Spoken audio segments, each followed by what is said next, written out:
In other news, Do not attempt to adjust your set. This is a streaming freedom video bulletin. The cable hack will last exactly 60 seconds. It cannot be traced, it cannot be stopped, and it is the only free voice left in this city. When people say we don't believe in global warming, I say, no, I believe in global warming. I don't believe that human CO2 is causing that warming.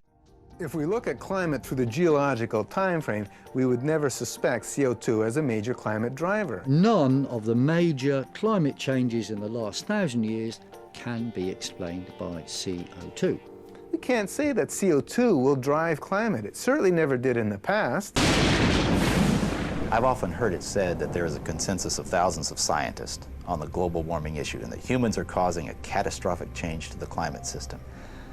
Well, I am one scientist, and there are many that simply think that is not true. People have decided you have to convince other people that since no scientist disagrees, you shouldn't disagree either. But that, whenever you hear that in science, that's pure propaganda. This is the story of how a theory about climate turned into a political ideology. See, I don't even like to call it the environmental movement anymore, because really it is a political activist movement, and they have become hugely influential at a global level. It is the story of the distortion of a whole area of science.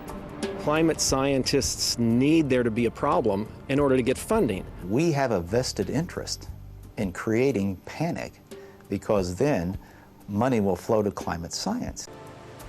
It is the story of how a political campaign turned into a bureaucratic bandwagon. Fact of the matter is that tens of thousands of jobs depend upon global warming right now. It's a big business. It's become a great industry in itself. And if the whole global warming farrago collapsed, there'd be an awful lot of people out of jobs and looking for work. This is a story of censorship and intimidation. I have seen and heard their spitting fury at anybody who might disagree with them, which is not the scientific way. It is a story about Westerners invoking the threat of climatic disaster to hinder vital industrial progress in the developing world. One clear thing that emerges from the whole environmental debate is the point that there's somebody keen to kill the African dream, and the African dream is to develop. The environmental movement has evolved into the strongest force there is for preventing development in the developing countries. The global warming story is a cautionary tale of how a media scare became the defining idea of a generation.